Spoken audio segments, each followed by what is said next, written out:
구독과 좋아요는 저에게 모두 다 큰 힘이 됩니다.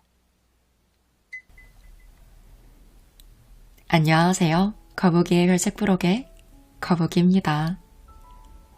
시간이 참 빠르죠.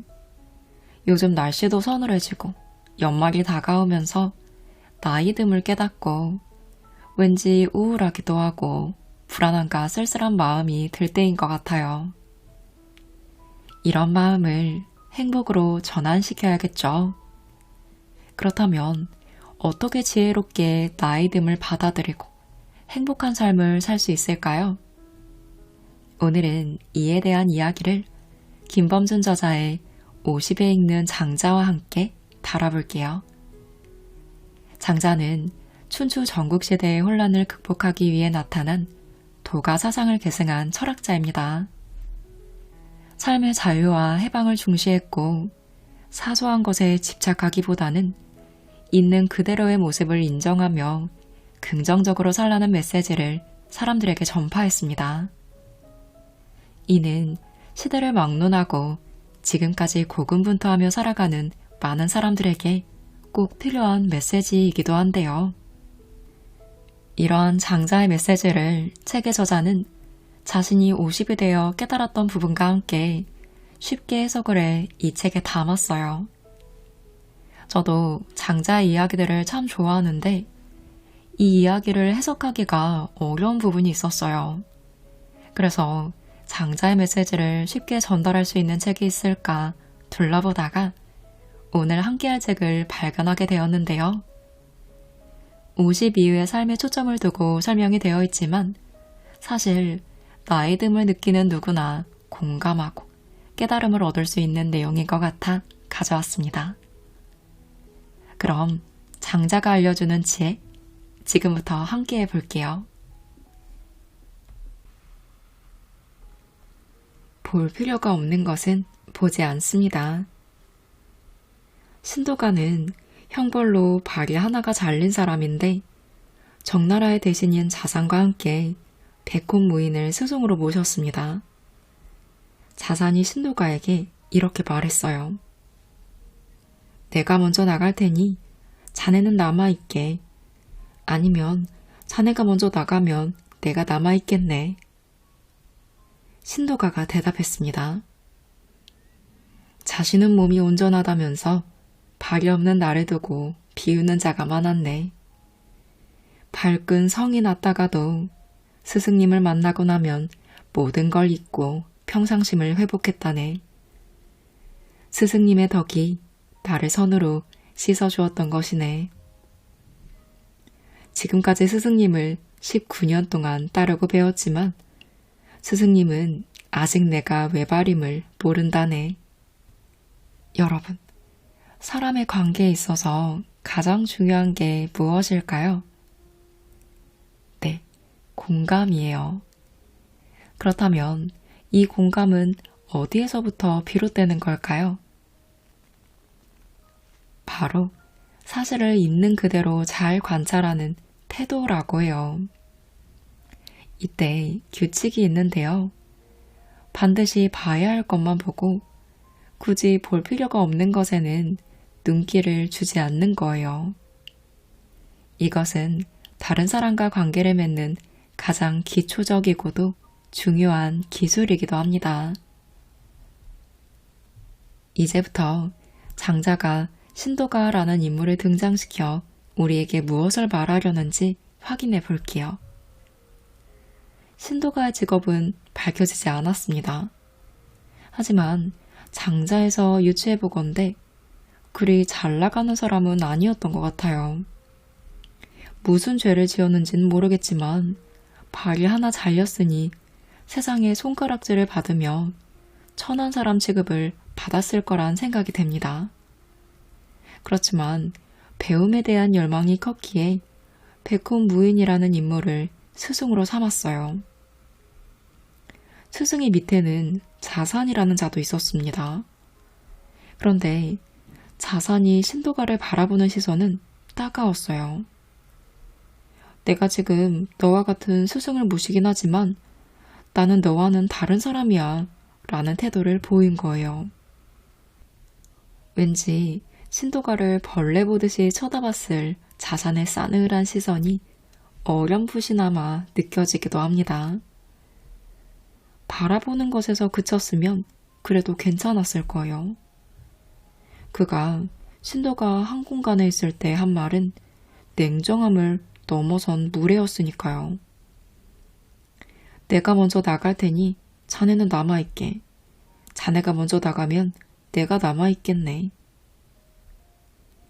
발이 하나 없는 신도가와 같이 다니기 싫다는 말을 직접적으로 전한 거예요. 제가 신도가였으면 이쯤에서 아마 폭발했을 거예요. 네가 뭐 그리 잘났다고 나에게 이래라 저래라 하는 거야? 하고 말이죠. 하지만 신도가는 동료인 자산의 말에 차분하게 대답합니다. 그 내공은 자신이 모시던 스승의 태도에서 비롯된 듯해요. 그의 대답을 들으면 백훈 무인이 어떤 스승이었는지 짐작할 수 있습니다. 지금까지 나는 스승님을 19년 동안 따르고 배웠네. 그런데 그거 아는가? 스승님은 아직 내가 외발인지 모르고 있는 것 같더군. 저는 이 말을 듣고 부끄러움이 먼저 들었습니다. 나는 그동안 몸과 마음이 아픈 사람들을 어떻게 생각하고 어떻게 대해왔을까 돌아보게 되더군요. 한편으로는 시원하기도 합니다. 속이 시원해지는 장면을 보고 사이다 라는 표현을 쓰잖아요. 신도가의 한마디가 그랬어요. 인생의 후반전을 앞두었지만 지금의 모습이 초라하다며 걱정하는 우리에게 힘을 주는 것 같았기 때문입니다. 신도가의 스승이 대단함은 물론입니다. 발이 하나가 없는 신도가를 19년 동안이나 봐왔으면서 신도가의 외발에는 신경도 쓰지 않는 내공이 엄청납니다. 물론 신도가가 육상 선수였다면 당연히 알아채고 또 조언해야 했겠죠. 하지만 신도가는 도를 배우려는 사람이었습니다. 발이 있고 없음은 아무런 문제가 되지 않았죠. 굳이 필요하지 않은 사실을 두고 긍정하거나 부정하지 않고 판단을 멈추는 것. 이것이야말로 참된 스승의 모습이 아닐 수 없습니다. 어느새 50이 되었습니다. 하지만 여전히 이리저리 흔들리고 내 마음대로 판단하게 됩니다. 누군가가 나를 칭찬하면 희죽거리고 누군가가 나를 비난하면 좌절하기도 합니다. 잘 나갈 땐 거들먹거리고 상황이 안 좋아지면 금방 풀이 죽습니다. 본질이 아닌 것에 신경을 쓰느라 몸은 물론 감정도 소진됩니다. 이 상태에서는 작은 상처에도 크게 상심하여 다시 일어날 생각조차 하지 못하기도 합니다. 장자는 이런 우리에게 이렇게 말하는 듯 합니다. 괜찮습니다. 정말 괜찮습니다. 세상의 진정한 돈은 그 상처 하나로 인해 이루어지지 않는 게 아닙니다. 아무도 그 상처에 대해 뭐라고 하지 않을 겁니다. 무슨 말을 할 수 있을까요? 그건 그 사람이 스스로 벌을 받고 있음을 증명하고 있는 것 뿐이죠. 만약 여러분이 발이 하나 없는 신도가라면 스스로 비하하지 않을 자신이 있으신가요? 없어도 괜찮습니다. 이제 우리는 신도가의 이야기를 듣고 변화할 준비가 되었으니까요. 50은 장자의 이야기를 지렛대 삼아 다시 일어서서 세상과 마주할 용기를 내도 충분히 좋을 때입니다. 자기 중심적인 말과 시선을 삼가할 때 삶은 자유로워진다고 해요. 내 생각을 내려놓을 때 비로소 내 존재가 드러나기 시작합니다. 내 생각을 잠시 접을 때 비로소 상대의 존재도 드러납니다. 하지만 상대의 말을 듣기보다는 나의 경험과 생각을 하나도 빼지 않고 말해야 직성이 풀리는 사람도 있습니다. 대화를 나누고 왔는데 내 이야기만 하다 온 것 같은 경험이 있지 않으신가요? 상대의 말을 들어주지 못하면 당연히 관계도 엉망이 됩니다. 우리는 말을 잘하면 상대가 쉽게 넘어오리라는 착각을 하기 쉽습니다. 하지만 실제로는 오히려 그 반대라고 해요. 사람은 자신의 말을 잘 들어주는 사람에게 마음을 빼앗깁니다. 자기 말만 하는 사람에게 귀를 기울여주는 사람은 세상 어디에도 없습니다. 그래서 필요한 것이 상대방을 있는 그대로 받아들이는 태도입니다. 오직 사람뿐일까요? 자신을 둘러싼 환경을 있는 그대로 받아들이는 것도 장자가 말하는 삶의 기술 중에 하나입니다. 이를 위해 그동안 쌓아온 경험치를 내려놓는 것부터 시작해야 합니다. 매의 눈으로 상대방의 잘못을 파헤치기보다는 볼 필요가 없는 건 보지 않는 용기를 지니는 것이 필요합니다. 장자가 극찬했던 신도가의 스승처럼 말이죠. 네, 그렇습니다. 볼 필요가 없는 것을 보지 않을 수 있을 때 우리는 비로소 어른이 된다고 해요. 장자가 가장 중요하게 생각한 것은 삶의 자유와 해방이었습니다. 옳고 그름을 초월하여 내 존재를 있는 그대로 깨달았을 때 얻어지는 것이 자유이고 해방이라는 것이 장자의 생각이었습니다. 그렇다고 오로지 개인의 자유만을 강조한 건 아닙니다. 장자는 우리가 자유로워야 하는 이유를 세상과 관계 맺기 위해서라고 말했으니까요. 관계의 핵심은 타인에게 덕을 베푸는 데 있습니다. 장자의 덕충부에서 말하려는 내용도 주로 이에 대한 것입니다. 장자가 꿈꾼 세상은 무엇이었을까요? 세상의 모든 사람이 서로 사랑하는 꿈을 꾼 건 아닐까요? 나를 사랑하고 나와 다른 누군가를 사랑하는 따뜻한 모습일지도 모르겠습니다. 이것이 우리가 장자를 읽어야 하는 이유입니다. 저는 장자의 이야기를 읽으면 인생의 파도가 닥쳐오더라도 자기 인생의 중심을 지킬 수 있다고 생각합니다. 어려움이 있을 때 엉뚱한 사람에게 도움을 요청하다가 될 일도 안 되느니 차라리 검증된 스승인 장자에게 의지해보면 어떨까요? 중간만 지키면 만사가 평화롭습니다. 착한 일을 하더라도 소문이 나지 않도록 하십시오. 악한 일을 하게 되더라도 형벌에 가까워서는 안 됩니다. 무언가를 할 때는 그 중간의 입장을 기준으로 삼으세요. 이렇게 한다면 자기 몸을 지키고 일상은 편안히 보내면서 부모를 공양하며 하늘로부터 받은 평생을 무난히 누릴 수 있게 됩니다. 내 편의 양세주에서 나온 이야기입니다. 50이 되니 몸이 영 안 좋아집니다. 하루에 1만 보 이상 걸어도 보고 몸 구석구석 스트레칭도 해보고 영양제도 열심히 먹어보지만 활력이 넘치던 예전으로 돌아가기가 만만치만은 않습니다.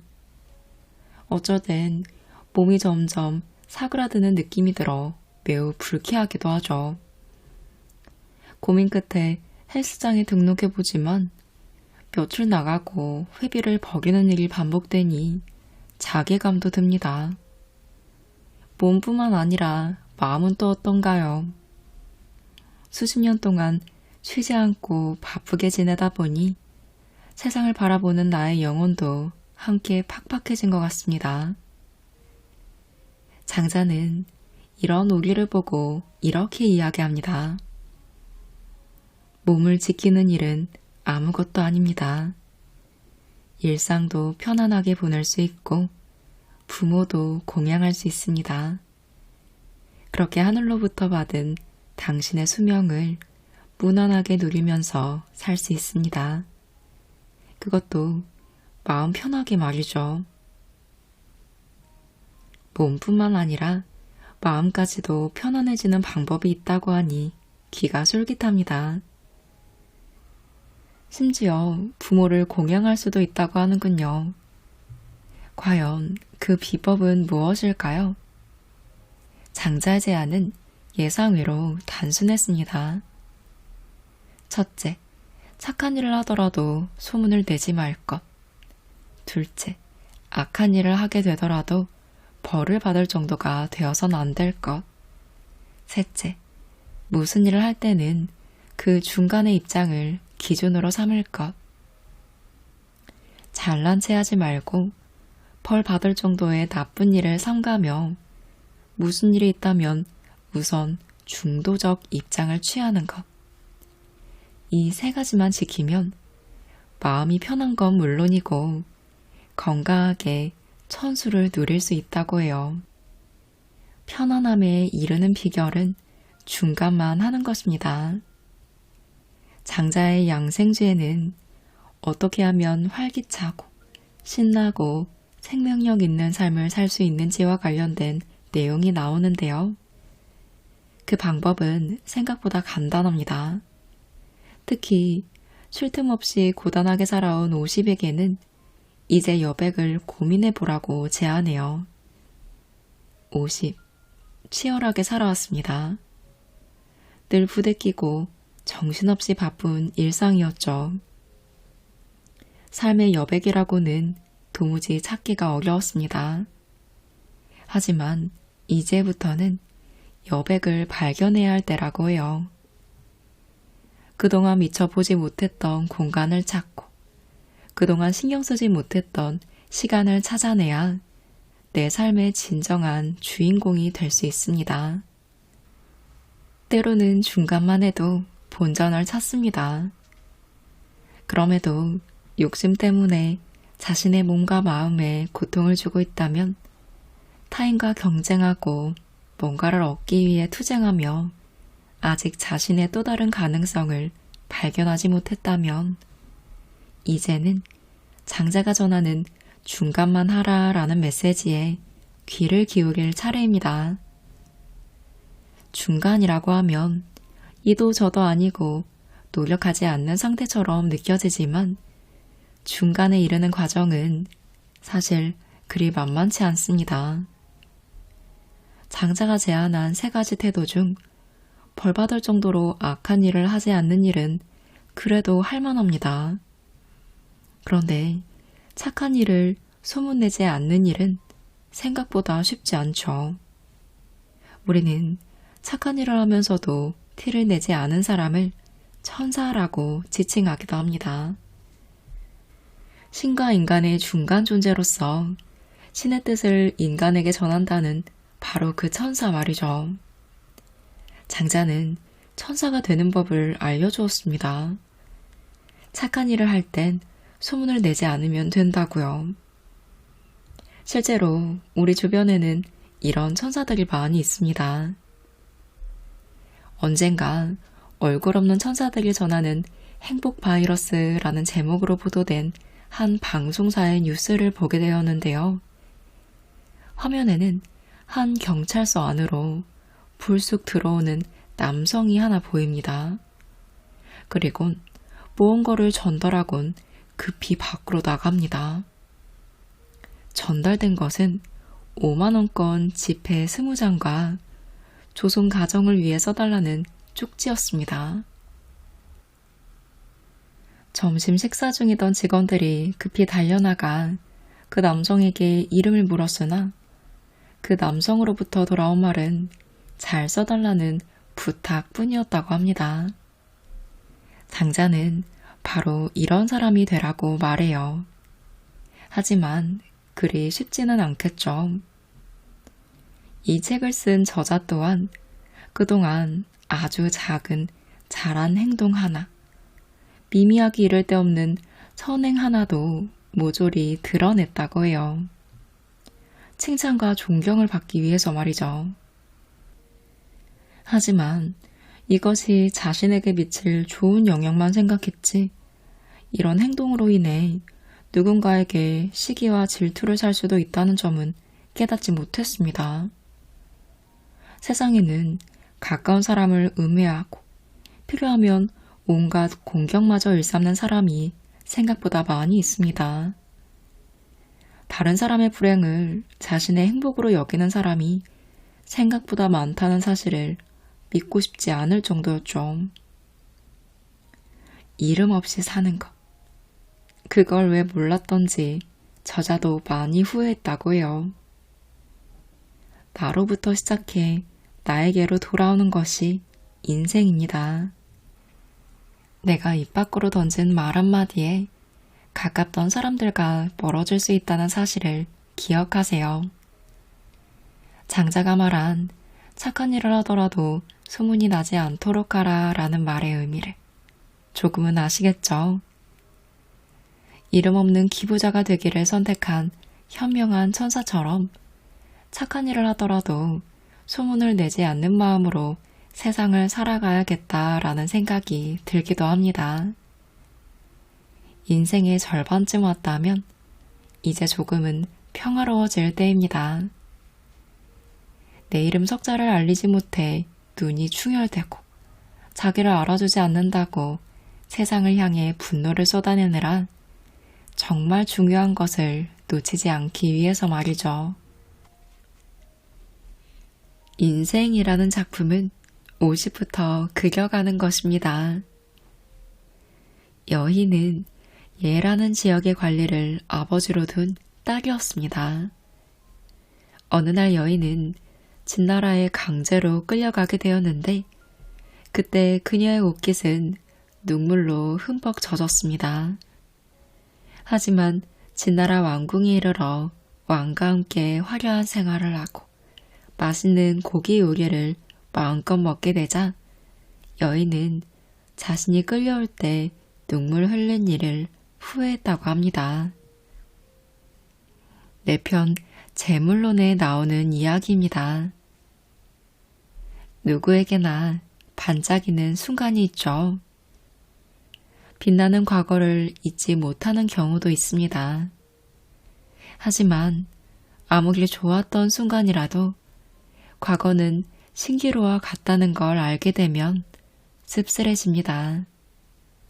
그럼에도 앞으로 더 좋아지는 것이 생길 수도 있고 더 반짝이는 순간이 여전히 삶에 남아 있습니다. 이 사실을 깨닫지 못하면 섣부르게 포기하고 훗날 후회하게 될지도 모릅니다. 장자는 대단한 이야기꾼이었던 것 같습니다. 어렵지 않고 재미있는 이야기로 큰 깨달음을 주니까요. 여희라는 여인이 있습니다. 예라는 지역에서 살았는데 그곳에서 벼슬을 하던 아버지를 둔 딸이었습니다. 그런 여희가 어느 날 강제로 진나라의 왕궁으로 끌려갔습니다. 슬픔과 걱정에 잠긴 여인은 펑펑 눈물을 흘렸는데 그 눈물이 옷깃을 흠뻑 적실 정도였다고 해요. 그런데 여기서 반전이 일어납니다.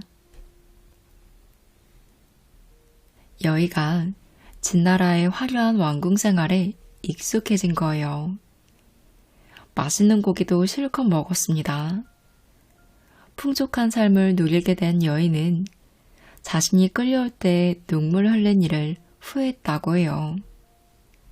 어쩌면 이곳에 좀 더 빨리 왔어야 했다고 생각할지도 모르겠습니다. 말 그대로 웃다가 웃는 상황이 되었죠. 여인은 고향과 세상을 가로막는 벽을 바라보며 슬퍼했습니다. 그런데 우연히 그 벽을 넘어보니 더 나은 삶이 있었습니다. 50이라는 나이도 마찬가지 아닐까 싶습니다. 나이가 많다고 쉽게 무엇인가를 포기하기보다는 오기를 기다리고 있을 새로운 기쁨과 마주하는 선택을 해보면 어떨까요? 그때 우리는 이렇게 생각할지도 몰라요. 이럴 줄 알았으면 빨리 50이 될 걸 그랬어 하고요. 여의의 이야기로부터 인생의 지침 하나를 발견하게 됩니다. 내가 지금 즐거워하는 것이 참으로 즐거운 게 아닐 수도 있고, 내가 옳지 않을 것이라고 여기는 것이 정말 옳지 않은 게 아닐 수 있다는 것입니다. 여의의 이야기는 장자의 유연한 생각이 돋보이는 일화가 아닐 수 없겠죠. 그리고 한 문장이 문득 떠오릅니다. 길은 걸어가는 대로 완성된다. 옳고 그름을 분별할 필요도 없고 그저 묵묵히 길을 걷다 보면 50 이전과는 또 다른 길이 우리를 기다립니다. 어차피 인생은 한바탕의 꿈과 같은 것이 아닐까요?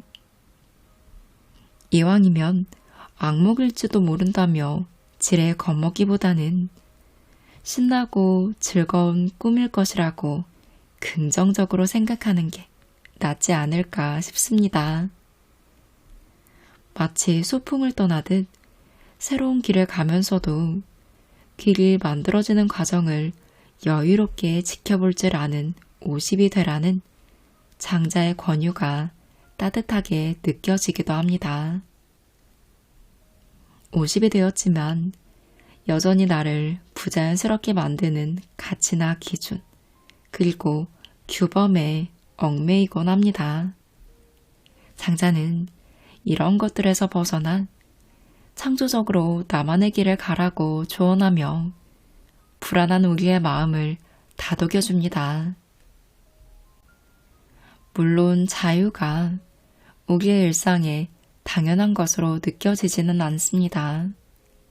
다만 장자의 말에는 우리 앞에 닥친 한계를 그저 자연스럽게 받아들이며 돌파해 가라는 응원이 담겼습니다. 마음을 가볍게 비우면 우리는 도전할 수 있습니다. 어떤 일이 이루어지기 위해서는 조건이 마련돼야 하는데 그 조건 속으로 뛰어들기를 거부하거나 주저한다면 어떤 일도 이루어지지 않겠죠. 장자의 격려를 통해 우리는 기회가 왔을 때 이를 놓치지 않고 새 출발을 위한 발판으로 삼게 될 것입니다.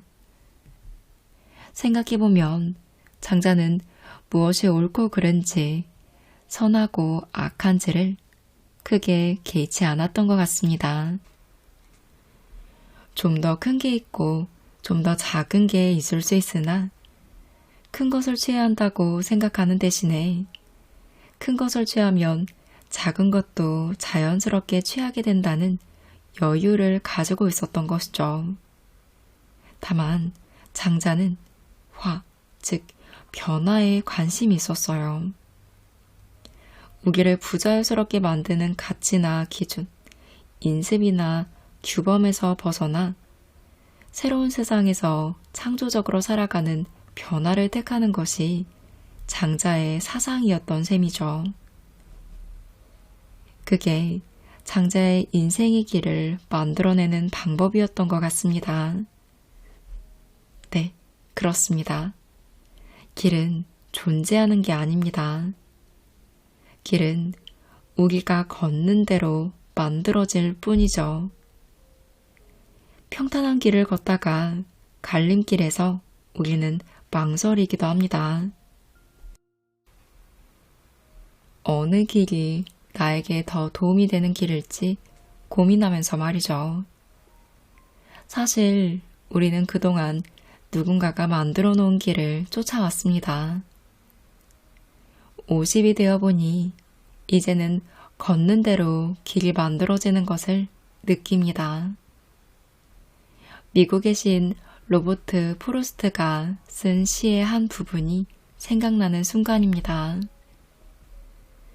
단풍 가득한 숲속에 두 갈래 길이 있었습니다.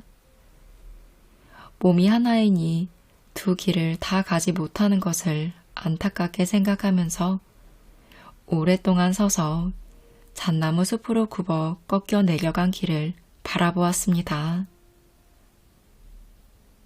나 자신 앞에 갈림길이 나타난다면 무엇을 선택할까요? 장자는 말합니다. 그 무엇을 선택해도 된다고요. 그리고 집착에서 벗어난다면 새로운 세상과 만나는 기쁨을 누릴 수 있을 거라고요. 시인 프루스트는 선택의 순간은 다시 돌아오지 않는다는 것을 강조했으나 이에 반해 장자는 한결 여유롭습니다. 그리고 우리에게 권하고 있어요. 그냥 가봐. 괜찮아.